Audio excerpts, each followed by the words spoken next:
Hello everybody, welcome to part 3 of our first lesson together. Now we're going to talk about different types of government. It's important that you understand that there are plenty of different types of government that exist in the world today. The United States, of course, is a representative democracy or republic, which we're going to talk about in a moment. But before we get there, I want to talk about the different types of governments that have existed throughout time, and many of them still exist in the world today. And one of the things that makes these different types of government different from each other is where these governments derive their authority. In other words, where they argue that they have the right to govern. When it comes to democracy, that justification is a fairly straightforward one. It's a fairly simple one. The argument is that democracy is a legitimate form of government because the people gave the government its authority. Therefore, the government has the right to govern over the people. But when it comes to governments that don't derive their power from the people, this argument is a little more difficult. So, for example, number 1, monarchy is a type of authoritarian government. Monarchy literally means rule by one person. That one person is usually either a king or a queen or a prince. And I don't know if you've ever wondered how someone who's a king can argue that they should have the authority or the power that they do have. But usually when it comes to monarchy, this power is achieved through what's called divine right, or the divine right of kings, or some people actually call it also the divine right of lineage. And the argument is that at some point in time, there was an individual who was chosen by a god to become the ruler of those people. And what happened at that point is that person who was chosen by some god, at that point their blood was transformed into holy blood. And therefore their children also have that holy blood. So it makes sense that their children would also be legitimate rulers of those people. So that's one of the ways, that's really the primary way that monarchy maintains the argument for its authority or for its legitimacy to govern people. Another type of authoritarian government is called a military dictatorship. Military dictatorships are usually easy to recognize because the ruler of the country will usually have some type of military rank at the beginning of their name, like General Pinochet or Colonel Muammar Gaddafi. Military dictatorships usually occur through what is called a coup, spelled C-O-U-P. A coup, or its long form, a coup d'etat, is when the military overthrows the government and installs one of their own as the leader. So that's called a military dictatorship, and it's when a military leader runs the government directly through the military. So military dictatorships can be very brutal and oppressive forms of government. If you think about it, the key tool that militaries have at their disposal is usually some type of military hardware, some type of weaponry. So it makes sense that military dictatorships would govern through either physical force or the fear of violence. So that's called a military dictatorship. It's usually not the most pleasant form of government in the world. And I'm going to take a sip of my coffee, pardon me.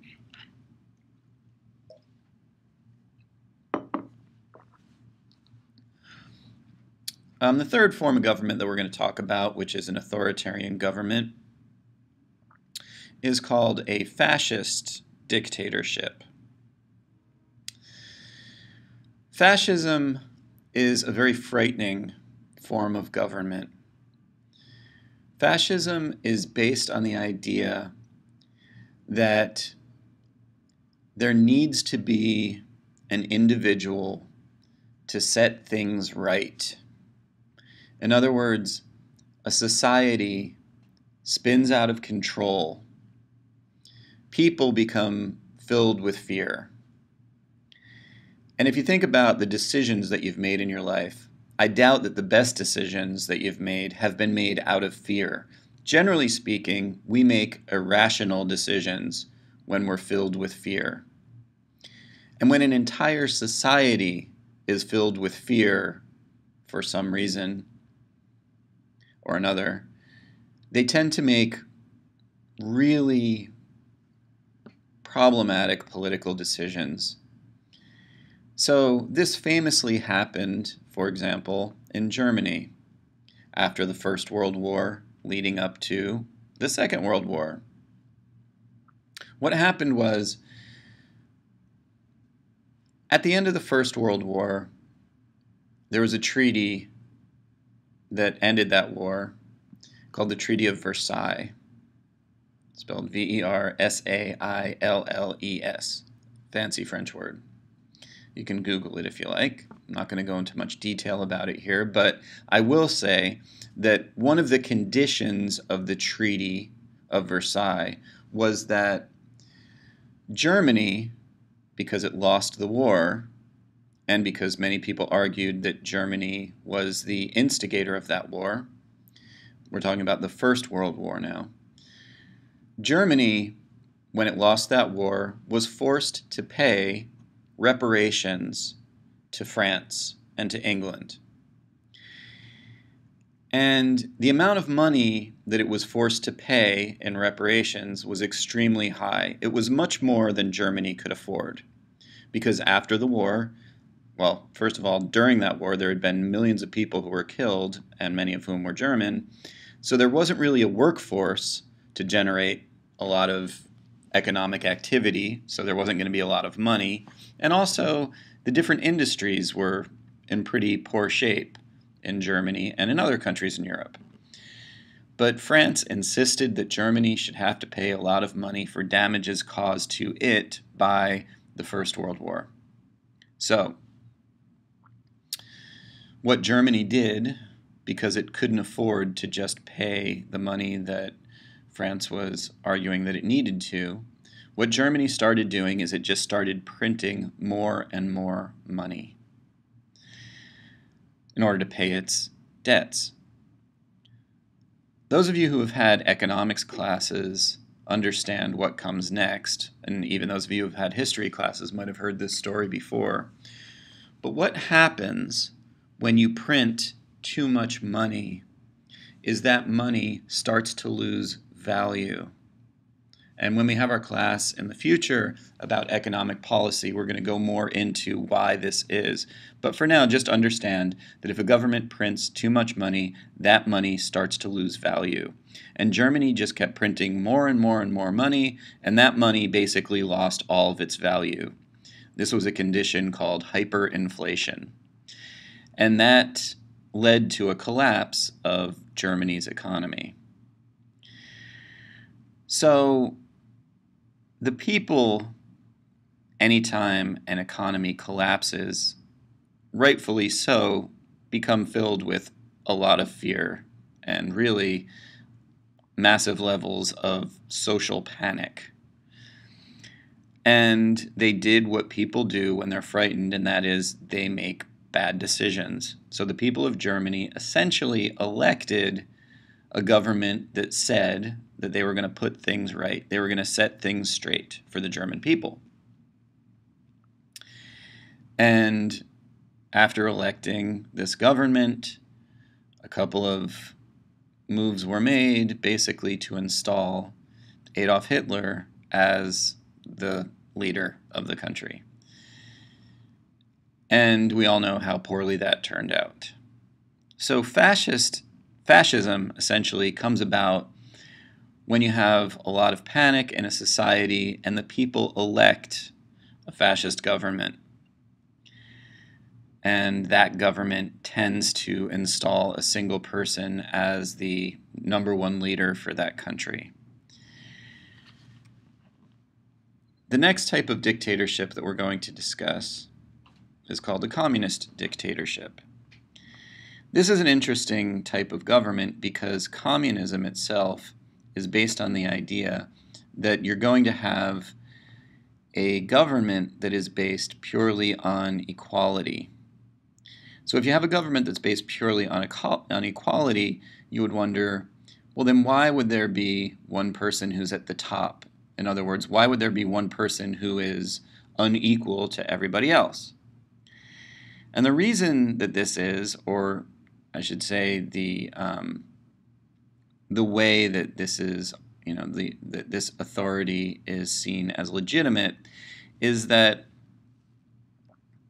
in a communist dictatorship like Cuba, for example, under Fidel Castro, you had an individual who argued, pardon me,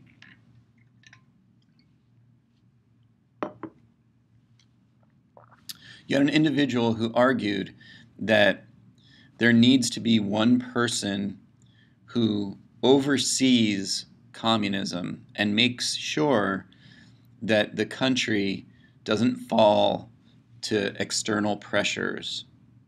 Essentially, that there is the threat of other countries out there who want to come in and overthrow our government. So you need me to overwatch our government and make sure that we maintain this high level of equality or egalitarianism. So that's the justification for colonial dictatorship.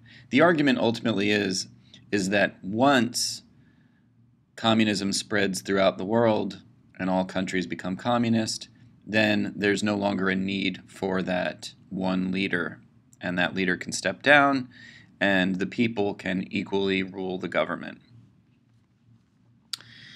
Finally, the fifth type of authoritarian government that we're going to discuss is called an oligarchy, which means literally rule by the few. And oligarchy usually occurs when a small group of people overthrow the government. We usually translate it to mean rule by the wealthy, which actually is incorrect. Rule by the wealthy of a society is called a plutocracy. Okay? Now understand that generally authoritarian governments maintain control through, number one, having no constitutional limits on government, so they can silence dissent. They can prevent people from protesting. They can prevent the idea of a free news media. They can imprison people who argue against the government. The second way that authoritarian governments tend to maintain control is through intimidation or the threat of violence. Number three, authoritarian governments maintain control through what is called co-option, which means to reward some people in helping them to maintain control and oppress the other people. And then number four, authoritarian governments can maintain control by creating the illusion of freedom. So usually in today's society, authoritarian governments hold elections. And this may seem like a confusing idea because we think that elections only exist in democracies. But elections are used by authoritarian governments to give the people the illusion that they have a degree of power. So for example, in Saudi Arabia, which is a monarchy ruled by a king and a royal family, there are elections. The elections that take place in Saudi Arabia are for local councils that have a degree of power when it comes to making local laws. But an important thing for you to understand is that the king has absolute power over any of those decisions made. And if the king doesn't like any of the decisions made by any local council, the king can overturn those decisions. So it's really not a democracy, even though they have elections and voting. Now, just very briefly, I want to talk about two different types of government, two other types of government, and those are theocracy and secular governments. A theocracy is a government that's ruled through religious tradition and laws, religious laws and tradition, I should say. And a secular government is a government that's created through non-religious means. The United States is a secular republic. It is not ruled through religious laws and religious traditions. It is ruled through non-religious means. Now, this doesn't mean that we don't have religious tradition in the United States. Obviously, we do. On our currency, for example, we have the word God that exists on our currency. Presidents, when they end speeches, will often say, "God bless the United States," or "God bless America." In the Pledge of Allegiance, we say, "One nation under God." So clearly, there is the influence of religious tradition, but the laws that we make are not based on religious scripture. So the United States, again, is a secular republic. And we're going to talk more about what that means in the next edition of our class. Bye.